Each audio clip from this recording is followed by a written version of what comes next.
Are you traveling to Asia, and are you maybe thinking of hiring a car? Wondering what to expect on the roads? Let me show you.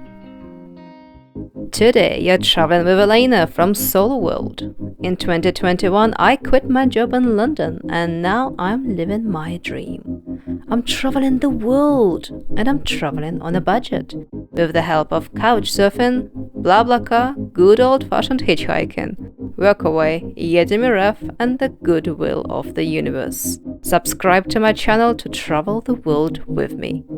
Let's explore together. After a day at the village, we continue on our road to Karakol. So we say goodbye to the cows and hit the road again, back towards the mountains, towards Balykchy, to switch the road and go up over the north of the Issyk-Kul lake. And Balykchy is a pretty big settlement, as you can see. We cross over the railroad. To be honest, I haven't seen any trains, I haven't heard any trains this whole time. So I'm guessing they're very, very seldom. There's a sign for I love Balykchy. Unfortunately, we don't have time for me to stop and take a selfie. At Balykchy, we get a minibus, and unfortunately, we get the last two seats. Some sat right at the back. The windows are blacked out, so although I try to play with the settings on my phone, it's hard to get a good shot. But over the years, passengers have made these little cutouts in the darkening fabric of the window, so I can take good videos through that. Oh, and hear that?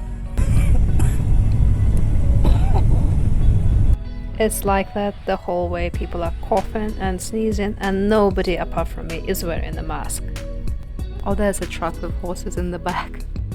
We continue to pass little villages.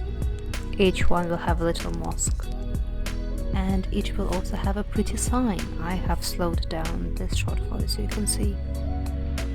And then quite out of the blue we pass 4 Porsches with a massive 4x4. It must be some tourist agency, but it's just very strange to see them on the road, and it is even stranger that we are overtaking them in our tiny minibus. On the other side, vineyards spread out with mountains behind them. The mountains have clouds of their own. It's like they have their own biosphere. Surprisingly, the houses have hollow roofs. I'm not quite sure why, but if you do, please leave an answer in the comments. There's a monument. Of course, it has a horse in it. And eventually, we descend into the Cholponata. There's a town sign. Another monument you will see as you approach the town is this huge 20-meter structure in the Muslim tradition. It's a mausoleum opened in the 2020s, and according to the locals it holds no historical value, but it is a place where the newlywed couples come to take pictures. Cholpon-Ata is one of the biggest settlements on the Issyk-Kul lake, and is also where the nicest resorts are for swimming in the lake. It is also the first town where I still see green leaves at this time of the year in Kyrgyzstan. That is a hippodrome, and there are many other opportunities for sports in the town. We even see some joggers by the side of the road. Then we get closer to the mountains. Now we have mountains on the left and the Issyk-Kul lake on the right. What a contrast. More greenery. Well, the Issyk-Kul lake is translated as hot water. It never freezes. But as soon as we leave the settlement, it's back to the low, burnt-out, leafless shrubs. We stop every now and then to pick up passengers and let people off, so that's how I make my way from the back of the minibus to the front. As you can see, I am now sitting directly behind the driver. The mountains are getting closer and closer. Aren't they beautiful? We continue to pass little Muslim cemeteries. They get bigger and bigger the further east we go. I guess that means that the Muslim population, as a percentage of the population living in the villages, is also becoming greater. As the timing goes on, we see cows coming home. The shepherds are bringing them off the pastures back to their farms. And it becomes quite difficult to drive. The cows don't really care where they walk on the road, so we have to stop for them.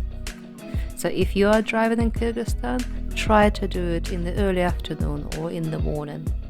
the evening driving, this is around 4 to 5, 6 p.m., can become very slow. And of course we try to overtake not only cows but other cars too. Here is our tiny old minibus trying to overtake a brand new 4x4. Bus stops continue to be gorgeous, but don't have much time to look at them. They have to look at the road to avoid the cows. And this can happen quite spontaneously, so do be careful. At some point I look behind me and I spot the gorgeous sunset. The sun here in Asia is huge, and so is the moon. More little signs for the towns and the villages and for the resorts. And the road becomes lined with tall trees. I am guessing they are there to protect the road from the heavy snowfall that this part of the country suffers. Other passengers busy themselves as they can, chatting on the phone. It's quite interesting that the majority of folk here have brand new smartphones, even though the transport is still quite old. When the cows end, we have to look out for horses. We are now far enough north that the snow is on the fields all around us. It is getting colder and colder by the minute. And the traffic is very sparse, and there are hardly any street lights.